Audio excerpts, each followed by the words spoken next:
तो next video start करते हैं। ये अपना होगा 151 से, है ना। तो लेकिन नेक्स्ट वीडियो स्टार्ट करने से पहले मैं आपको बता दूं कि मैंने वीडियोस अपलोड कर दी है ना। तो मेरे चैनल पे अगर जाएंगे तो इसमें वीडियोस में दिख जाएगा और प्लेलिस्ट में दिख जाएगा। मेनली तो प्लेलिस्ट में जाना आपको, और प्लेलिस्ट में जाके आपको करना है एम्प्लॉयबिलिटी स्किल्स और ITI सेकेंड ईयर MCQs, है ना। इसमें अगर जाएंगे तो आपको सारी लाइन वाइज दिख जाएगी वीडियोस। ओके, चलिए तो मैं नेक्स्ट वीडियो ये वाली अपलोड कर दूंगा, ठीक है। चलिए आगे बढ़ते हैं। क्वेश्चन नंबर 151 पे, ऑफिशियल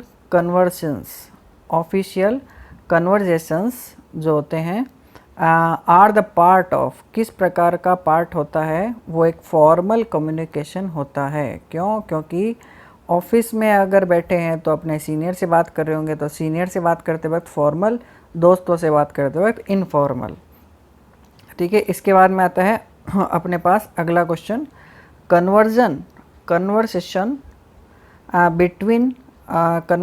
बिटवीन फैमिली मेम्बर्स, यानी फैमिली मेम्बर्स से अगर बात कर रहे हैं और कैजुअल कन्वर्सेशन कर रहे हैं एम्प्लॉयज़ से, है ना, जो अपने पास एम्प्लॉयज़ हैं उनसे कर रहे हैं, तो हमेशा फैमिली आ गई बीच में तो इनफॉर्मल कम्युनिकेशन होगा। इसके बाद में आता है 153 नंबर। 153 में क्या आता है? Single strand communication, gossips, cluster and probably are the examples of. ये किसके एग्जांपल्स है? इनफॉर्मल कम्युनिकेशन के एग्जांपल्स हैं, ठीक है। और अगला बात है कि यूजिंग वर्ड्स, जो कि वर्ड्स को यूज़ करना स्पीकिंग में, है ना, स्पीकिंग में और राइटिंग में, टू शेयर इंफॉर्मेशन को शेयर करने के लिए, अपने थॉट्स यानी अपनी सोच को, अपने आइडियाज़ को शेयर करने के लिए जो वर्ड्स यूज़ किए जाते हैं वो हमेशा कौन से होते हैं? वर्बल कम्युनिकेशन के अंतर्गत आते हैं। इसके बाद में होते हैं गुड वर्बल कम्युनिकेशन। क्या होता है और क्या करता है ये करता है, हेल्प करता है हमें कम्युनिकेट यानी संचार करने के लिए, क्लियरली संचार करने के लिए ये हमारी हेल्प करता है। चलिए आगे आता है व्हेन वी राइट लेटर्स, जब हम लेटर्स को राइट करते हैं, लिखते हैं, ईमेल्स को, मैसेजेस को, तो हम क्या कर रहे हैं भाई? क्या यूज़ कर रहे हैं हम? वर्बल कम्युनिकेशन को यूज़ कर रहे हैं। इसके बाद में आता है कम्युनिकेटिंग विदाउट वर्ड्स, है ना, बिना वर्ड्स के कम्युनिकेट करना, यूजिंग जेस्चर्स यानी हाथ को हिलाना, है ना, फ़ोन में जेस्चर्स होते हैं, पता है आपको। और क्या है? बॉडी लैंग्वेज से या फेशियल एक्सप्रेशन से अगर हम कर रहे हैं तो वो किस प्रकार का कम्युनिकेशन होगा? नॉन वर्बल कम्युनिकेशन होगा, है ना। देखिए नॉन वर्बल वो हो गया जिसमें हम पर्टिकुलरली लिख नहीं पा रहे हैं, या फिर इसकी डेफिनेशन भी देख लेते हैं हम एक बार, है ना, तो आपको ज़्यादा अच्छी तरीके से समझ में आ जाएगा कि नॉन वर्बल क्या होता है। तो देखिए नॉन वर्बल कम्युनिकेशन एक ट्रांसमिशन ऑफ मैसेजेस है या सिग्नल्स है। किस प्रकार से करते हैं? आई कांटेक्ट से करते हैं, फेशियल एक्सप्रेशन से करते हैं, जेस्चर से करते हैं, पोस्चर से करते हैं, बॉडी लैंग्वेज से करते हैं। ये सारे क्या होते हैं भाई? नॉन वर्बल कम्युनिकेशन के प्रकार हैं। और देख लेते हैं वर्बल क्या होता है फिर। वर्बल कम्युनिकेशन किस प्रकार का होता है? ये होता है अपने, अच्छा नॉन वर्बल हो गया वो। वर्बल कम्युनिकेशन क्या होता है? एक ओरल कम्युनिकेशन होता है जहाँ पे where the message is transmitted through the spoken words, है ना, जो अपन बोलते हैं, जो मुंह से निकालते हैं, वो तो क्या हो गया? वर्बल हो गया। और जो हम हाव भाव करते हैं, जेस्चर्स करते हैं, हमारी बॉडी लैंग्वेज करते हैं, वो क्या हो गया? नॉन वर्बल कम्युनिकेशन हो गया है, ठीक है। चलिए आगे की बात करते हैं। चलिए अगला क्वेश्चन आता है 158, the ability to receive and accurately interpret messages in communication process is called. क्या होता है भाई? ये जो एबिलिटी है क्या करने की? एक्यूरेटली इंटरप्रेट करने की, यानी समझने की मैसेजेस को, कम्युनिकेशन प्रोसेस में इसको क्या कहते हैं, लिसनिंग यानी सुनना कहते हैं इसको। चलिए अगला आता है गुड लिसनिंग स्किल्स। गुड यानी अच्छा सुनने की जो स्किल्स है ये वर्कर को क्या बनाती है भाई, क्या बनाती है, प्रोडक्टिव बनाती है, हमेशा प्रोडक्टिव बनाती है। अगर आप अच्छा सुनते हो, जैसे आप मेरी आवाज़ सुन रहे हो और अगर आप मेरे पढ़ाया हुआ जो है अगर आपको याद हो गया, अगर आप एक गुड लिसनर हो, है ना, ये भी एक प्रकार की स्किल होती है, देखिए ना, ये भी अपने आप में जो स्किल होती है उसके द्वारा आप बहुत सारे काम कर सकते हो। आप टीचर का पढ़ाया हुआ केवल एक बार में आप उसको रट सकते हो अगर आप उसको ढंग से सुनते हो तो। लेकिन आपके क्या है कि कानों में, दिमाग में कुछ और गूंज रहा होता है ना। ये अगर ऐसा होता है तो आप प्रोडक्टिव वर्क नहीं कर पाते हैं। चलिए अगला क्वेश्चन आता है लिसनिंग ए रेडियो। रेडियो को सुनना, टेलीविज़न शोज देखना, ये क्या है, एग्जाम्पल है किसके, नॉन वर्बल कम्युनिकेशन के हैं। चलिए अगला आता है playing attention to the speaker. Speaker पे पेइंग अटेंशन, अटेंशन को पे करना यानी अटेंशन देना, और इंटरप्रेटिंग नहीं करना, और taking time to understand before asking questions, है ना। और क्या करना, क्वेश्चन पूछने से पहले थोड़ा समय लेना और रेस्पॉन्ड करना, ये सारा क्या होता है भाई, एक्टिव लिसनिंग का एक प्रकार है। यानी अगर आप एक्टिव लिसनिंग कर रहे हो, एकदम एक्टिव रूप से आप किसी की बात सुन रहे हो, तो ये उसी का प्रकार है कि हम बीच में उसको इंटरप्रेट नहीं करते हैं। इंटरप्रेट यानी बीच में दखल नहीं करते हैं, और पहले जो सामने वाला जो बोल रहा है उसको अंडरस्टैंड यानी समझते हैं, और फिर क्वेश्चन पूछते हैं या रिस्पॉन्ड करते हैं। तो ये एक अच्छी बात होती है और ये एक्टिव लिसनिंग कहलाती है। अगला क्वेश्चन आता है हमारे, व्हेन सोसाइटी डिसाइड्स, जब सोसाइटी डिसाइड करती है, how we need to behave, हमें किस प्रकार से बिहेव करना चाहिए, forces on us is called creating. ये क्या करती है, ये क्या कहलाती है, क्रिएटिंग, क्या, जेंडर स्टीरियोटाइप्स क्रिएट करते हैं। ठीक है, इसके बाद में आता है why do you need to study further. एक क्वेश्चन किसी ने पूछा है कि तुम क्यों आगे पढ़ाई करना चाहते हो, you need to be married soon, तुम्हें जल्दी शादी कर लेनी चाहिए। तो ये क्या बोल रहा है भाई, जेंडर स्टीरियोटाइप्स फॉर गर्ल्स, है ना, गर्ल्स यानी महिलाओं के लिए जेंडर स्टीरियोटाइप्स होते हैं, है ना। देख लेते हैं स्टीरियोटाइप्स क्या होते हैं, इसकी थोड़ा डेफिनेशन में जाते हैं हम। तो भाई स्टीरियोटाइप कौन से लोग होते हैं, क्या होते हैं। देखिए, किसी व्यक्ति या वस्तु के विषय में रूढ़ या घिसी पिटी धारणा, है ना, घिसी पिटी धारणा जो रखते हैं कि लड़कियों को तो स्कूल नहीं जाना चाहिए, उनको जल्दी शादी कर लेनी चाहिए, आगे पढ़ाई नहीं करनी चाहिए, है ना, लड़कों को जल्दी कमाने चले जाना चाहिए, ज़्यादा पढ़ाई नहीं करनी चाहिए। ये कौन लोग होते हैं, ये घिसी पिटी धारणा जो पहले से चलती आ रही है, वो समय के साथ में नहीं चलते, पहले से जो चली आ रही है वही धारणा वो आगे चिपका देते हैं। तो ऐसे जो लोग हैं उनसे दूर रहना चाहिए, यानी स्टीरियोटाइप के जो लोग हैं उनसे हमेशा दूरी बनाए के रखनी चाहिए। चलिए अगले क्वेश्चन पे आते हैं हम।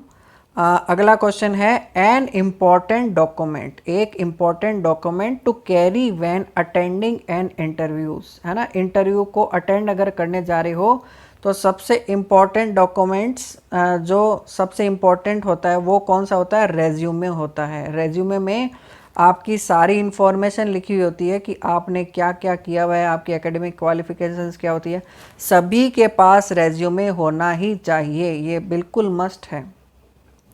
ठीक है, चलिए a dash is summary of your personal experience, skill and education history. ये क्या है, एक समरी है ना, समरी है, यानी समरी क्या होती है, सारांश होती है। ये क्या है, एक सारांश है आपके पर्सनल एक्सपीरियंस का, आपकी स्किल क्या है आपके अंदर, और आपकी एजुकेशन हिस्ट्री का कौन सी एक चीज़ होती है, ये होती है रेज्यूमे होती है। तो रेज्यूमे क्या होती है, आपकी सारी चीज़ों का सारांश होती है, समरी होती है। ए crucial step that all face while starting the career is, है ना। सबसे जो क्रूशियल स्टेप है जो कि फेस करते हैं कोई भी बंदा जो अपने करियर को स्टार्ट कर रहा है, वो कौन सा होता है भाई, फेसिंग एन इंटरव्यू, यानी जो इंटरव्यू को फेस करता है वही एक क्रूशियल स्टेप होता है। इंटरव्यू को फेस कर गए तो आपके लाइफ में काफ़ी अच्छी चीज़ें होने लग जाती हैं। ओके, चलिए अगले क्वेश्चन पे आते हैं हम। Proper communication with the customers, customers के साथ में प्रॉपर कम्युनिकेशन करना कैन हेल्प, ये हेल्प करता है क्या करने के लिए, रिटेन कस्टमर्स, है ना। कस्टमर को वहीं पे रखने हेतु, मतलब उनको कहीं और जगह जाने नहीं देती, है ना। उसी को क्या कहते हैं, उससे हेल्प करता है अगर हम प्रॉपर कम्युनिकेशन कर पाते हैं कस्टमर से। चलिए अगले क्वेश्चन पे आते हैं। Customers generally dash when, generally customers क्या करते हैं, dash when they have poor experience, उनके पास जब पुअर एक्सपीरियंस है तो क्या होता है भाई, कस्टमर क्या करते हैं, continue doing business with the company. Customers generally जब उनके पास पुअर एक्सपीरियंस होता है तो वो क्या करते हैं भाई,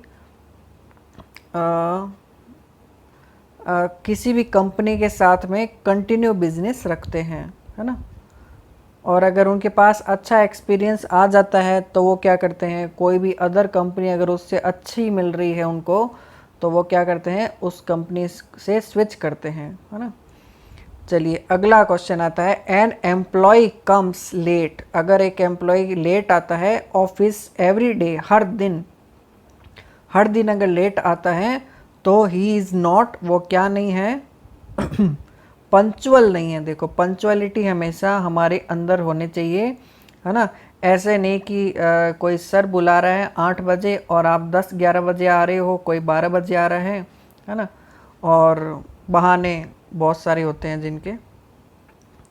चलिए इसके बाद में आता है, when we speak to people, है ना, जब हम लोगों से बातचीत करते हैं इन आवर वर्क प्लेस, हमारी वर्क प्लेस पे, और पीपल इन अथॉरिटी, है ना, और या फिर उन लोगों से जो अथॉरिटी में है, हमें क्या करना चाहिए, स्पीक केयरफुली, हमें हमेशा केयरफुली उनसे बातचीत करनी चाहिए।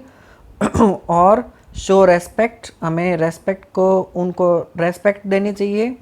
In our choice of words, हमारे ही अपने वर्ड्स में, ठीक है। चलिए अगला क्वेश्चन आता है हमारे पास। Electronic form of formal written communication, एक इलेक्ट्रॉनिक फॉर्म, इलेक्ट्रॉनिक रूप किसका, फॉर्मल रिटन कम्युनिकेशन, है ना, फॉर्मल लिखा हुआ communication, that can be sent through internet, जो कि इंटरनेट से भेजा जा सकता है, ऐसा कोई लेटर या कुछ, है ना, और बहुत सारे लोगों को एक साथ भेजा जा सकता है, उसको क्या कहते हैं भाई, ईमेल कहते हैं, है ना। तो ईमेल को एक क्या लिखा होता है, फॉर्मल रिटर्न कम्युनिकेशन के लिए इलेक्ट्रॉनिक फॉर्म, इलेक्ट्रॉनिक रूप होता है, एक फॉर्म होता है जिसको हम अपन क्या बोलते हैं, ईमेल, यानी इलेक्ट्रॉनिक मेल कहते हैं। चलिए अगला क्वेश्चन आता है। Most effective way of formal communication, है ना, सबसे ज़्यादा इफ़ेक्टिव वे होता है फॉर्मल कम्युनिकेशन का, क्या होता है भाई, ईमेल होता है ना। ईमेल आज भी चलता है, देखो कोई भी ऑफिशियल ऑर्गेनाइजेशंस में आज भी चलता है। वो कोई प्रॉब्लम आती है तो वो चैटिंग नहीं करते, है ना, या टाइपिंग नहीं करते हैं, है ना। लेकिन आजकल आपने ये भी देखा होगा कि ट्विटर पर भी बहुत सारे जने एक्टिव रहते हैं। अगर आपके पास कोई प्रॉब्लम आती है और कोई हायर अथॉरिटी ईमेल के थ्रू नहीं सुन रही है तो आप उससे हायर अथॉरिटी को आप क्या कर देते हो, ट्वीट कर देते हो, है ना। चलिए इसके बाद में आता है सीसी। सीसी ईमेल के अंदर क्या होता है, कार्बन कॉपी, यानी कि आप जिसको सीसी में डाल रहे हो तो आप जिसको ईमेल भेज रहे हो उसकी एक कॉपी उस बंदे को भी जाती है जिसको आप सीसी में डाल रहे हो। इसके बाद में आता है BCC यानी ब्लाइंड कार्बन कॉपी। ठीक है, ये क्या होता है? ब्लाइंड कार्बन कॉपी, यानी आप जिसको BCC में डालते हो उसको तो मालूम चलता है कि कहाँ कौन सा ईमेल कहाँ जा रहा है, लेकिन ये जो मान लो आपने भेजा है किसी को, इसको ईमेल भेजा है ना, तो इस जो प्राप्त करता है ना, जो ईमेल का प्राप्त करता है, इसको बिल्कुल मालूम नहीं चलेगा कि आपने किसी को BCC में भी ब्लाइंड कार्बन कॉपी में भी डाल रखा है। जबकि ये जो बंदा है जिसको आपने BCC में डाल रखा है वो दोनों को देख सकता है ना। तो ये BCC बड़ी खतरनाक चीज़ है भाई। चलिए, when you send your resume, जब आप अपने रेज्यूमे को सेंड करते हो ईमेल के थ्रू, तो आप क्या कर रहे हो भाई? क्या आप करोगे? अटैचमेंट करोगे, है ना। किसी को भी कोई भी जो फाइल है उसको अटैच करोगे, उसके साथ में एक ऐसी पिन सी बनी हुई दिखाई देती है ऐसे करके, तो इस सिंबल पे जाके आप अपने रेज्यूमे को अटैच कर सकते हो ईमेल के साथ। When your classmate is giving suggestions, जब आपका क्लासमेट आपको सुझाव दे रहा है on your performance, आपकी परफॉर्मेंस पे you are receiving, तो आप क्या रिसीव कर रहे हो भाई? फीडबैक रिसीव कर रहे हो, है ना। बहुत अच्छी बात है। चलिए, इसके बाद में आता है पावर पॉइंट। पावर पॉइंट क्या होता है भाई? MS वर्ड, MS जो ऑफिस है उसके बहुत सारे सॉफ्टवेयर्स होते हैं, जिसमें पहला आता है वो MS वर्ड, फिर आता है एक्सेल, फिर आता है पावर पॉइंट, है ना। तो ये पावर पॉइंट किसका है? MS ऑफिस का एक सॉफ्टवेयर है। उसका एक्सटेंशन क्या होता है? देखो, बहुत सारी फाइलों के एक्सटेंशन होते हैं जिससे हम पता कर सकते हैं कि ये फाइल किस प्रकार की है ना। तो पावर पॉइंट का क्या होता है? PPTX होता है। इसके बाद में होता है, देखो, MS वर्ड का क्या होता है? डॉक होता है। और MS वर्ड 2007 अगर दे दिया तो वो क्या होगा? डॉक X होगा। ठीक है, इसके बाद में JPG किसका होता है? ये फोटो का होता है। ठीक है, इसके बाद में XLS क्या होता है? वो किसका होता है? एक्सेल फाइल का होता है। ठीक है, तो ये सारे एक्सटेंशन से हम पता कर सकते हैं कि किस प्रकार की फाइल है और कौन से सॉफ्टवेयर में चलेगी। तो आपको एक कंप्यूटर चलाने वाले को हमेशा इन सब बातों का पता होना ही होना चाहिए। चलिए, शॉर्टकट कीज़ क्या होती है? Ctrl+C से कॉपी, इससे पेस्ट करते हैं और इससे क्या करते हैं? सेव करते हैं। तो आगे अपना कॉपी, पेस्ट और सेव। ठीक है, ये हमारा आंसर आ गया। चलिए, एस्केप अगर प्रेस करते हैं पावर पॉइंट के अंदर तो भाई क्या होता है? स्लाइड शो का एंड हो जाता है। कोई भी स्लाइड शो चल रहा है 1 2 3 4 करके, अपन एस्केप अगर बटन दबा देंगे कंप्यूटर से तो स्लाइड शो वहाँ से हट जाएगा। चलिए, इसके बाद में आता है अपने टू क्रिएट न्यू प्रेजेंटेशन। नई प्रेजेंटेशन को क्रिएट करने के लिए क्या चूज़ करते हैं हम? क्या चूज़ करते हैं भाई? Ctrl+N चूज़ करते हैं। Ctrl+N चूज़ करते हैं। When we attempt, जब हम अटेम्प्ट करते हैं to convert a word file into PDF, जब हम वर्ड फाइल को PDF में कन्वर्ट करते हैं तो वी कॉल इट, हम इसे क्या कहते हैं? डाटा का कन्वर्जन। डाटा को एक रूप से दूसरे रूप में बदलना, दैट इज़ डाटा कन्वर्जन। इसके बाद में आता है the most compatible format of saving images, है ना। इमेजेस यानी फ़ोटोज़ को सेव करने के लिए, है ना, कंप्यूटर में सेव करने के लिए सबसे ज़्यादा कंपेटेबल फॉर्मेट कौन सा होता है? कंपेटेबल यानी सबसे ज़्यादा आरामदायक फॉर्मेट कौन सा होता है? तो भाई वो JPG फॉर्मेट होता है ना। इसको JPEG भी बोलते हैं। अच्छा, एक बात बताओ, PDF क्या होता है भाई? ये आप ज़रा कमेंट बॉक्स में टाइप करना। PDF कौन से सॉफ्टवेयर में चलता है ना, ये आप कमेंट बॉक्स में ज़रूर बताना। Excel is use to, Excel किस प्रकार से यूज़ किया जाता है? तो वो किया जाता है भाई स्प्रेडशीट को क्रिएट करने के लिए विद वेरियस फंक्शंस। बहुत सारे फंक्शंस के साथ में अगर हमें स्प्रेडशीट क्रिएट करनी है तो वो क्या होता है, स्प्रेडशीट के लिए हम MS एक्सेल का यूज़ करते हैं, है ना। चलिए अच्छा, इसके बाद में आता है अपने choose the correct order to convert word file. Word file को PDF में अगर हमें कन्वर्ट करना है तो हम क्या करते हैं, पहले 4 3 2 1, है ना। यानी सबसे पहले क्या करेंगे, ये काम करेंगे 4 नंबर, यानी वर्ड फाइल को उसको सेलेक्ट करेंगे जिसको हमें PDF में कन्वर्ट करना है। फिर 4 के बाद में आता है 3 नंबर, यानी क्या करना है, इंटरनेट साइट पे जाना है जिसको वर्ड को जो भी वर्ड है उस जिसको PDF में कन्वर्ट करना है। फिर क्या करेंगे, उस फाइल को अपलोड करना है ना, जिसको अपन को PDF में कन्वर्ट करना है, और कन्वर्ट पे क्लिक करेंगे और वापस फाइल को डाउनलोड कर लेंगे। ठीक है, इस तरीके से हम उसको कन्वर्ट कर सकते हैं। हालांकि मैं आपको बता दूं कि वर्ड जो 2007 है उसमें ऑटोमेटिक ऑप्शन आता है उसको PDF में कन्वर्ट करने का, तो इतनी है ना करने की ज़रूरत नहीं है हमें। JPG मीन्स किसके लिए होती है भाई JPG? ये होती है अपने फ़ोटोज़ के लिए, है ना। तो इसकी फुल फॉर्म क्या होती है, ये पूछा है, जॉइंट फोटोग्राफिक ग्रुप, है ना, इसकी फुल फॉर्म होती है। हमेशा याद करनी है, बहुत वेरी इंपॉर्टेंट। अच्छा, इसके बाद में आता है SVG जो फाइल है उसका फुल फॉर्म क्या होता है ना। वो होता है SVG file scalable vector graphics, यानी भाई ऐसे ग्राफिक्स जो होते हैं जो बड़ा करने पर, यानी मैं जिसको जूम करूँ, अब देखिए जैसे D है ना, ये इसको मैं जूम किया है मैंने, लेकिन ये फट नहीं रहा है ना, यानी बिल्कुल भी इसमें डिस्टॉर्शन नहीं आता है। तो इस प्रकार की जो फाइल होती है उसको क्या कहते हैं, इसमें तो फिर भी देखिए PDF है ना। जो वेक्टर इमेजेस होती है ना, जिनको वेक्टर इमेजेस कहते हैं, उनको कितना ही आप बड़ा या जूम कर लो वो फटेगी नहीं। और इसका उपयोग हम किस में करते हैं भाई, लोगो बनाने में करते हैं। चलिए, इसके बाद में आता है और अच्छा, मैं बता रहा था आपको लोगो बनाने की भी अलग से जॉब होती है भाई, बहुत अच्छा कमाते हैं लोगो अगर आपको बनाने आते हैं तो।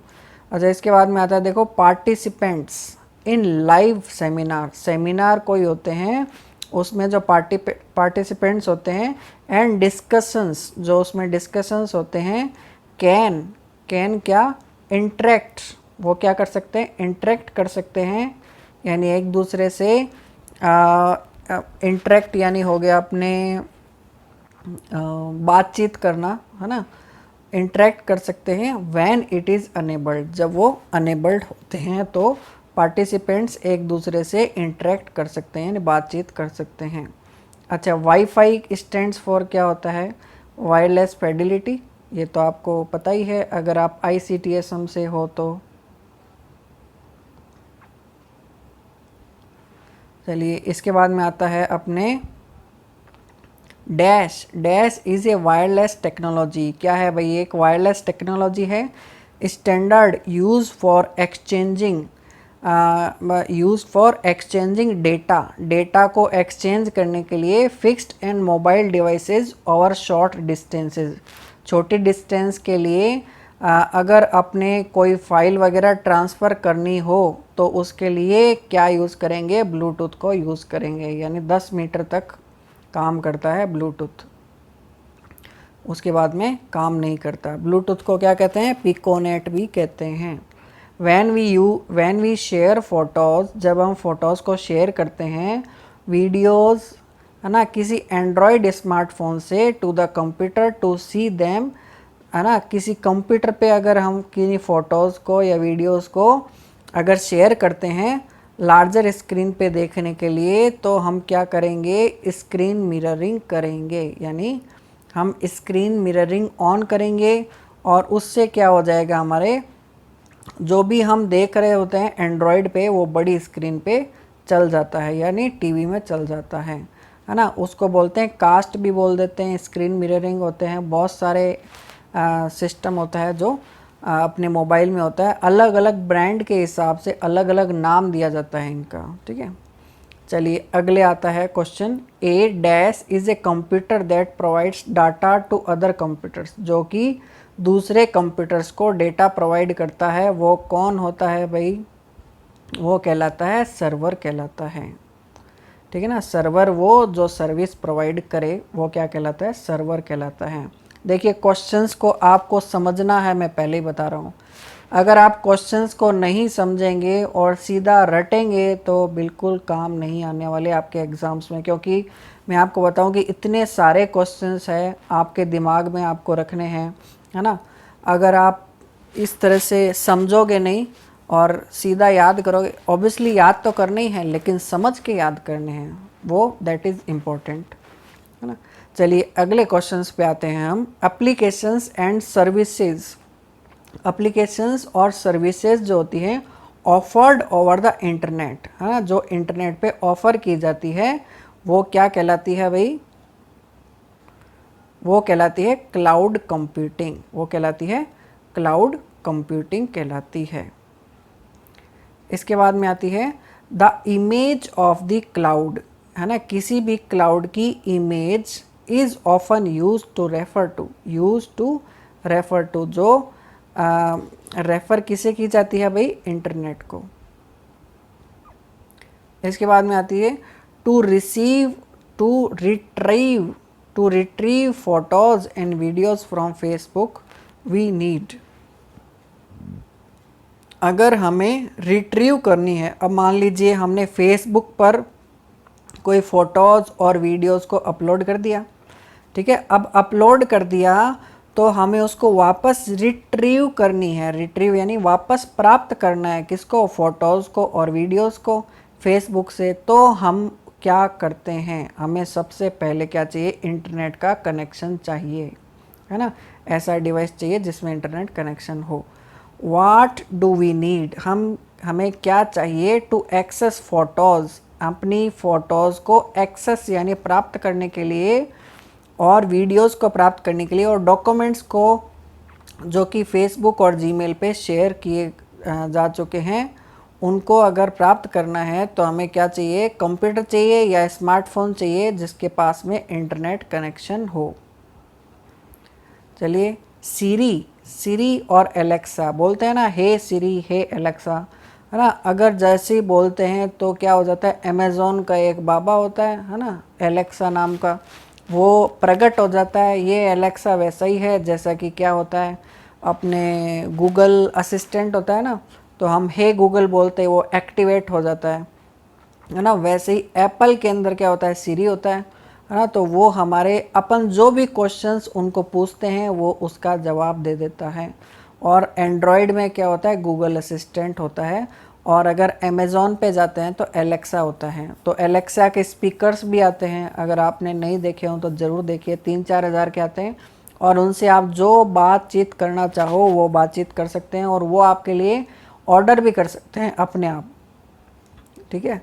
चलिए इसके बाद में आते हैं, तो ये सारी चीज़ें क्या कहलाते हैं? स्मार्ट असिस्टेंट्स कहलाते हैं, स्मार्ट असिस्टेंट्स कहलाते हैं।